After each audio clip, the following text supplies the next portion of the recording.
O Livro dos Médiuns, obra de Allan Kardec, parte 3. Ora, sendo extremamente raro que a mesma pessoa tenha todas as aptidões, isso constitui uma nova dificuldade, porquanto seria preciso ter sempre em mão uma coleção completa de médiuns, o que absolutamente não é possível. O meio, aliás, muito simples de se obviar este inconveniente consiste em se começar pela teoria. Aí todos os fenômenos são apreciados, explicados, de modo que os estudantes venham a conhecê-los, a lhes compreender a possibilidade, a saber em que condições podem se produzir e quais os obstáculos que podem encontrar. Então, qualquer que seja a ordem em que se apresentem, nada terão que surpreenda. Este caminho ainda oferece outra vantagem, a de poupar uma imensidade de decepções àquele que queira operar por si mesmo. Precavindo contra dificuldades, ele saberá manter-se em guarda e evitar a conjuntura de adquirir a experiência à sua própria custa. Ser-nos-ia difícil dizer quantas as pessoas que, desde quando começamos a ocupar-nos com o Espiritismo, hão vindo ter conosco e quantas delas vimos que se conservaram indiferentes ou incrédulas diante dos fatos mais positivos e só posteriormente se convenceram mediante uma explicação racional. Quantas outras que se dispuseram à convicção pelo raciocínio, quantas, enfim, que se persuadiram sem nada nunca terem visto, unicamente por que haviam compreendido. Falamos, pois, por experiência, e assim também é por experiência que dizemos consentir o melhor método de ensino espírita em se dirigir àquele que ensina antes à razão do que aos olhos. Esse é o método que seguimos em as nossas lições e pelo qual somente temos que nos felicitar. Ainda outra vantagem apresenta o estudo prévio da teoria, a de mostrar imediatamente a grandeza do objetivo e o alcance desta ciência. Aquele que começa por ver uma mesa a girar ou a bater, se sente mais inclinado ao gracejo, porque dificilmente imaginará que de uma mesa possa sair uma doutrina regeneradora da humanidade. Kardec está falando mesa bater, se mover e tal.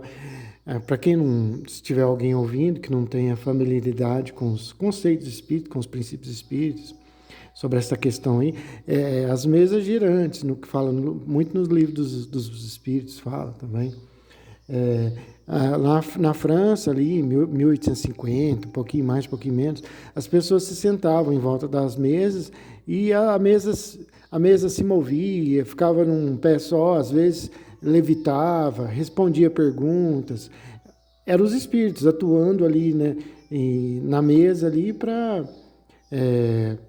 através do ectoplasma dos médios que estavam por ali, alguma pessoa que era médium. As pessoas começaram a fazer disso passatempo, brincadeira. Mais ou menos é por aí. Quem quiser entender, que leia os livros. Mas aqui mesmo, que ouça, ou leia, ou ouça, aqui vai explicar mais para frente, aqui no Livro dos Espíritos também.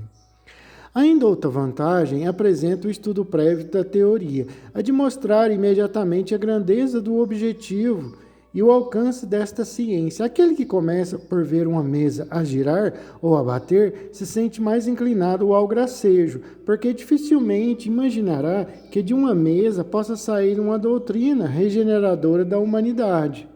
Temos notado sempre que os que creem antes de haver visto, apenas porque leram e compreenderam, longe de se conservarem superficiais, são, ao contrário, os que mais refletem.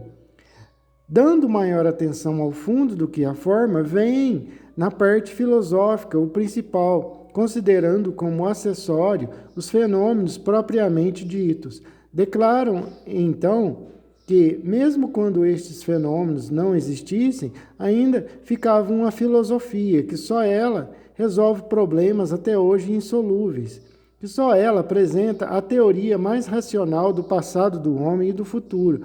Ora, como é natural, preferem eles uma doutrina que lhes explica às que não explicam, ou explicam mal. Quem quer que reflita, compreende perfeitamente bem que ser poderia abstrair das manifestações sem que a doutrina deixasse de subsistir. As manifestações a corroboram, confirmam, porém não lhe contribuem à base essencial. O observador criterioso não as repele, ao contrário, aguarda circunstâncias favoráveis que lhe permitam testemunhá-las. A prova do que alcançamos é que grande número de pessoas, antes de ouvirem falar das manifestações, tinham a intuição desta doutrina, que não fez mais do que lhes dar corpo, conexão às ideias. Demais, fora inexato dizer-se que os que começam pela teoria se privam do objeto das observações práticas. Pelo contrário, não só lhes não faltam os fenômenos, como ainda os que eles dispõem maior peso mesmo têm a seus olhos do que os que pudessem vir a operar-se em sua presença. Referimos-nos aos copiosos fatos de manifestações espontâneas, de que falaremos nos capítulos seguintes. Raros serão os que delas não tenham conhecimento, quando nada por ouvir dizer. Outros conhecem algumas, consigo mesmo ocorridas, mas a que não prestaram quase nenhuma atenção. A teoria lhes dará a explicação. E afirmamos que esses fatos têm grande peso quando se apoiam em testemunhos irrecusáveis, porque não se pode supô-los devidos a arranjos, nem a conveniências. Mesmo que não houvesse os fenômenos provocados, nem por isso deixaria de haver os espontâneos, e já seria muito que ao Espiritismo coubesse apenas lhes oferecer uma solução racional. Assim, os que leem previamente reportam suas recordações a esses fatos, que se lhes apresentam como uma confirmação da teoria. Singularmente se equivocaria quanto à nossa maneira de ver. Quem supusesse que aconselhamos se desprezem os fatos, pelos fatos foi que chegamos à teoria. É certo que para isso tivemos de nos consagrar a assíduo trabalho, duramente muitos anos, e de fazer milhares de observações, mas pois que os fatos nos serviram e servem todos os dias. Seríamos inconsequentes conosco mesmo se lhes contestássemos a importância, sobretudo quando compomos um livro para torná-los conhecidos a todos. Dizemos apenas que, sem o raciocínio, eles não bastam para determinar a convicção, que uma explicação prévia, pondo termo às prevenções e mostrando que os fatos em nada são contrários à razão, dispõe o indivíduo a aceitá-los. Tão verdade é isto que, em 10 pessoas completamente novatas no assunto, que se assistam a uma sessão de experimentação, ainda que das mais satisfatórias, na opinião dos adeptos, 9 sairão sem estar convencidas, e algumas até mais incrédulas do que antes, por não terem as experiências correspondido ao que esperavam. O inverso se dará, portanto, com as que puderam compreender os fatos mediante antecipado conhecimento teórico. Para estas pessoas, a teoria constitui um meio de verificação, sem que coisa alguma as surpreenda, nem mesmo o insucesso, porque sabem em que condições os fenômenos se produzem e que não se lhes deve pedir o que não podem dar. Assim, pois a inteligência prévia dos fatos não só as coloca em condições de se aperceberem de todas as anomalias, mas também de aprenderem um sem número de particularidades, de matizes, às vezes muito delicados, que escapam ao observador ignorante. Tais os motivos que nos forçam a não admitir em nossas sessões experimentais senão quem possua suficientes noções preparatórias para compreender o que ali se faz, persuadido de que os que lá fossem carentes dessas noções perderiam o seu tempo ou nos fariam perder o nosso. Aos que quiserem adquirir essas noções preliminares, pela leitura das nossas obras, aconselhamos que as leiam nesta ordem. O que é o Espiritismo? Esta brochura de 100 de páginas somente contém sumária exposição dos princípios da doutrina espírita, um apanhado geral desta, permitindo ao leitor aprender-lhe o conjunto dentro de um quadro restrito. Em poucas palavras, ele lhe percebe o objetivo e pode julgar o seu alcance. Aí se encontram, além disso, respostas às principais questões ou objeções que os novatos se sentem naturalmente propensos a fazer. Esta primeira leitura, que muito pouco tempo consome, é uma introdução que facilita um estudo mais aprofundado. O Livro dos Espíritos contém a doutrina completa, como a ditaram os próprios Espíritos, com toda a sua filosofia e todas as suas consequências morais. É a revelação do destino do homem, a iniciação no conhecimento da natureza dos espíritos e nos mistérios da vida de além-túmulo. Quem o lê compreende que o Espiritismo objetiva um fim extremamente sério, que não constitui frívolo passatempo. O Livro dos Médiuns. Esta obra destina-se a guiar os que queiram entregar-se à prática das manifestações, dando-lhes conhecimentos dos meios próprios para se comunicarem com os espíritos. É um guia, tanto para os médiuns como para os evocadores, e o complemento de O Livro dos Espíritos. A Revista Espírita, variada coletânea de fatos, de explicações teóricas e de trechos isolados, que completam o que se encontra nas duas obras precedentes, formando-lhes, de certo modo, a aplicação. Sua leitura pode fazer-se simultaneamente com a daquelas obras, porém, mais proveitosa será e, sobretudo, mais inteligível, se for feita depois de O Livro dos Espíritos. Isto pelo que nos diz respeito. Os que desejam tudo conhecer de uma ciência devem necessariamente ler tudo o que se acha escrito sobre a matéria, ou pelo menos o que haja de principal, não se limitando a um único autor. Devem mesmo ler o pró e o contra, as críticas como as apologias, inteirar-se dos diferentes sistemas, a fim de poderem julgar por comparação.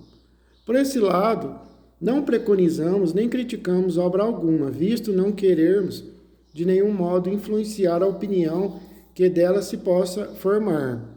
Trazendo nossa pedra ao edifício, colocamos-nos nas fileiras. Não nos cabe ser juiz e parte e não alimentamos a ridícula pretensão de ser o único distribuidor da luz. Toca ao leitor separar o bom do mal, o verdadeiro do falso.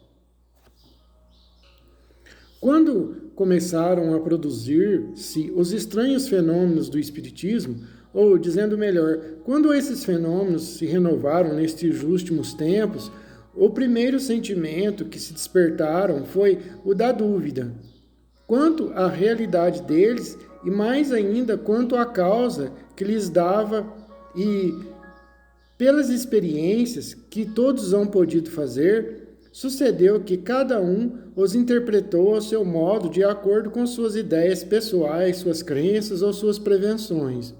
Daí muitos sistemas a que uma observação mais atenta viria dar o justo valor. Julgaram os adversários do Espiritismo encontrar um argumento nessa divergência de opiniões, dizendo que os próprios espíritos não se entendiam entre si.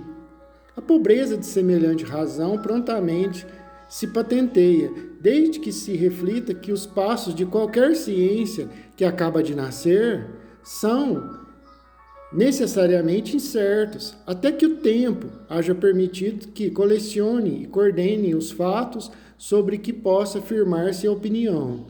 À medida que os fatos se completam e vão sendo mais bem observados, as ideias prematuras se apegam e a unidade se estabelece.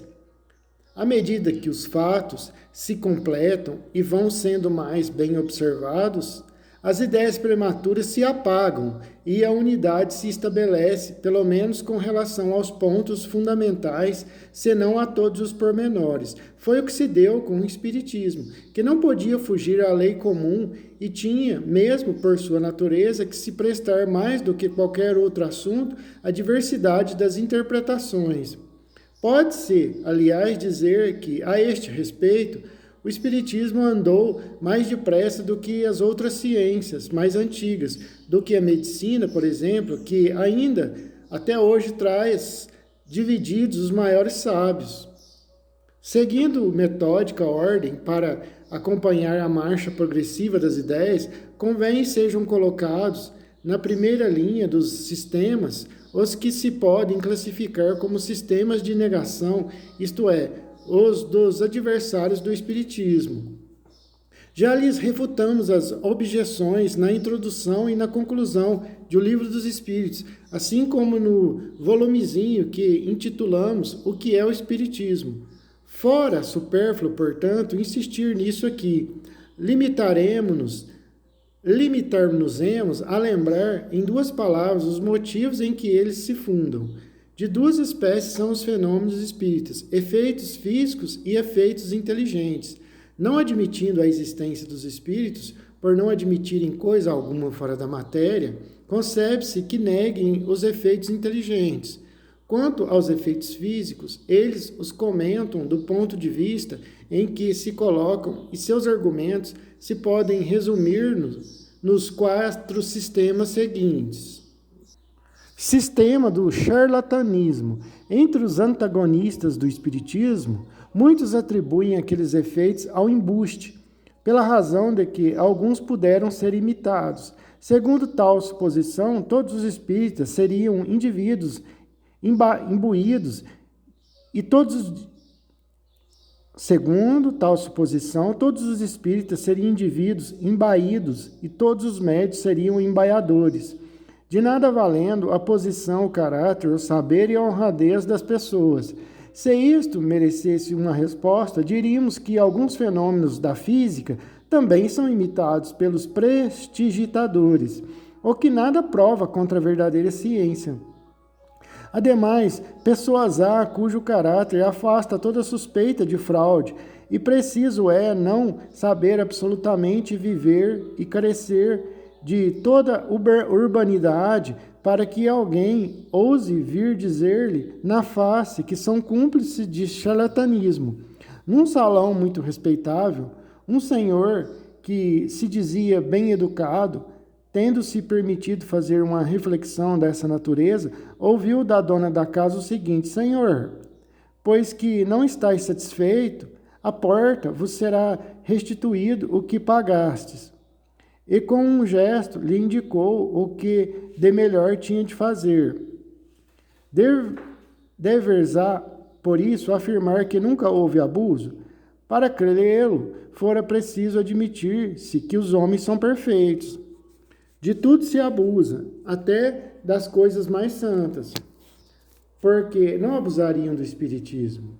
Porém, o mau uso que de uma coisa se faça não autoriza que ela seja prejulgada desfavoravelmente. Para chegar-se à verificação que se pode obter da boa-fé com que obram as pessoas, deve-se atender aos motivos que lhes determinam o procedimento. O charlatanismo não tem cabimento onde não há especulação. Antigamente, aqui, deixa eu pontuar algumas coisas aqui. No começo do espiritismo, tinha algumas pessoas que cobravam. Isso não existe há muito tempo mais no espiritismo. Eu já fui em dezenas e dezenas, deve ter ido já nos 30 centros espíritas diferentes. Nunca me cobraram um centavo, nunca, jamais. O espiritismo condena totalmente essa prática de dízimo, de pedir dinheiro. Agora, no comecinho lá, pode existir uma ou outra pessoa que cobrava. Sistema da loucura. Alguns, por condescendência, concordam em pôr de lado a suspeita de charlatanismo, Pretendem, então, que os que não iludem são iludidos, o que equivale a qualificá-los de imbecis. Quando os incrédulos se abstêm de usar de circunlóquios, declaram pura e simplesmente que os que creem são loucos, atribuindo-se a si mesmos, desse modo e sem cerimônias, o privilégio do bom senso. Esse é o argumento formidável dos que nenhuma razão plausível encontram para apresentar.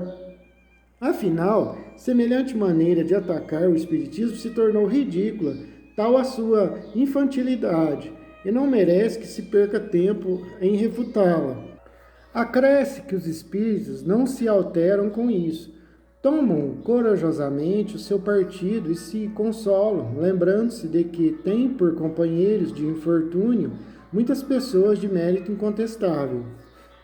Efetivamente forçoso será convir em que essa loucura, se loucura existe, apresenta uma característica muito peculiar, a de atingir, de preferência, a classe mais instruída, em cujo seio conta o Espiritismo, até o presente, a imensa maioria de seus adeptos.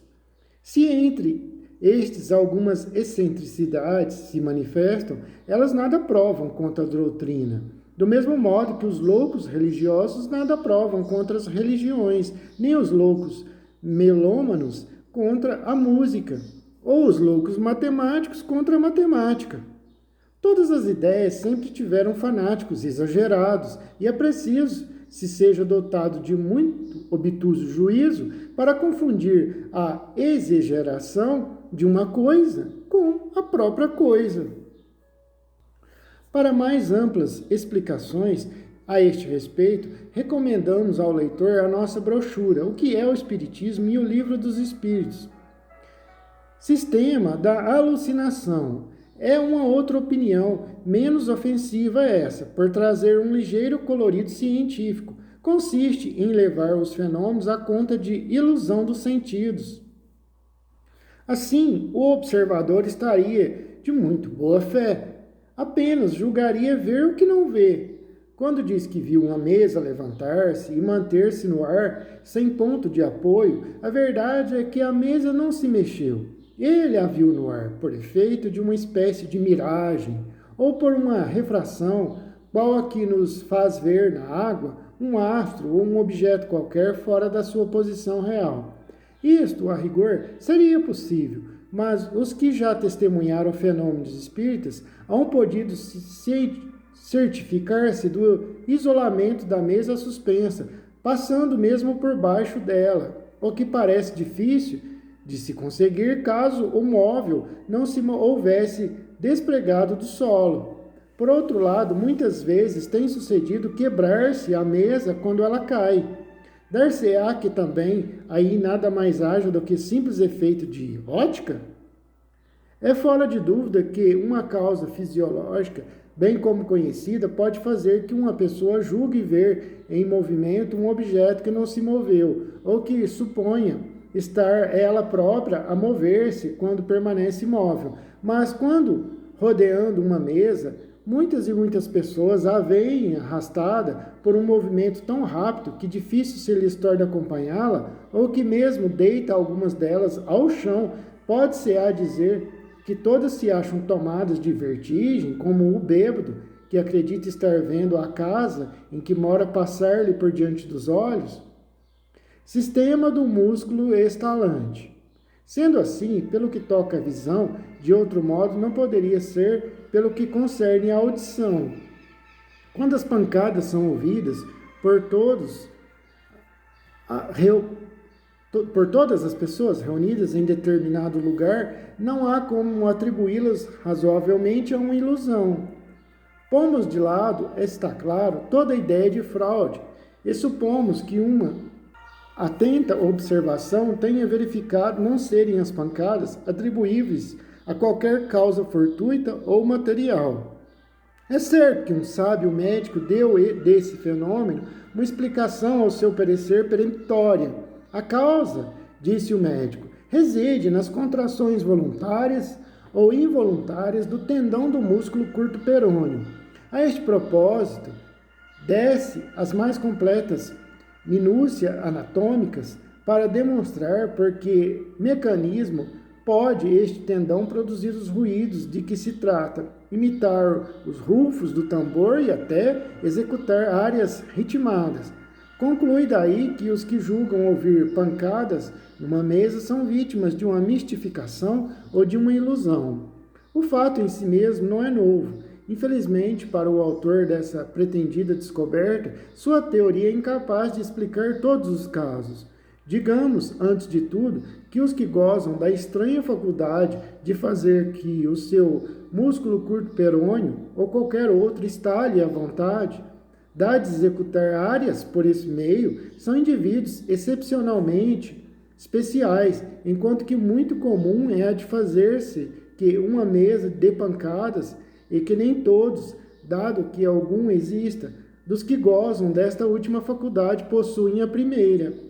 Em segundo lugar, o sábio doutor esqueceu de explicar como o estalito muscular de uma pessoa imóvel e afastada da mesa pode produzir nesta vibrações sensíveis a quem a toque, como pode esse ruído repercutir à vontade dos assistentes nas diferentes partes da mesa, nos outros móveis, nas paredes, no forro, etc. Como finalmente a ação daquele músculo pode atingir uma mesa em que ninguém toca e fazê-la mover-se. Em suma, a explicação a que nos reportamos, se de fato fosse, apenas infirmaria o fenômeno das pancadas. Nada adiantando com relação a qualquer dos outros muitos modos de comunicação dos espíritos.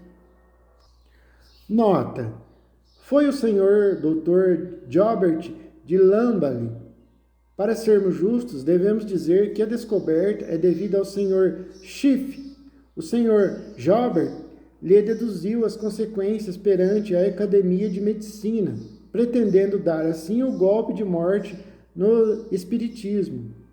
Na Revista Espírita do mês de junho de 1859, encontrar-se-ão todos os pormenores da explicação do Dr. Jobert. Reconheçamos, pois, que ele julgou sem ter visto, ou sem ter observado tudo e observado bem. É sempre de se lamentar que homens de ciência se afoitem a dar opiniões sobre coisas que não conhecem, explicações que os fatos podem desmentir. O próprio saber que possuem deverá torná-los tanto mais circunspectos em seus juízos, quanto é certo que esse saber afasta deles os limites do desconhecido. Sistema das causas físicas. Aqui estamos, fora do sistema da negação absoluta. Averiguada a realidade dos fenômenos, a primeira ideia que naturalmente acudiu ao espírito dos que os verificaram foi a de atribuir os movimentos ao magnetismo, à eletricidade ou à ação de um fluido qualquer. Numa palavra, a uma causa inteiramente física e material, segundo eles.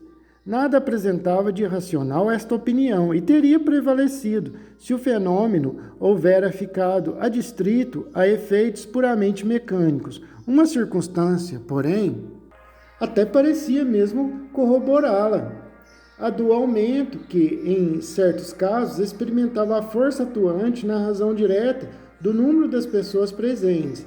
Assim, cada uma destas pessoas podia ser considerada como um dos elementos de uma pilha elétrica humana. Já dissemos que o que caracteriza uma teoria verdadeira é poder dar razão de tudo. Se, porém, um só fato que seja a contradiz, é que ela é falsa, incompleta ou por demais absoluta. Ora, foi o que não tardou a reconhecer-se quanto a esta. Os movimentos e as pancadas deram sinais inteligentes, obedecendo à vontade e respondendo ao pensamento. Haviam, pois, de originar-se de uma causa inteligente.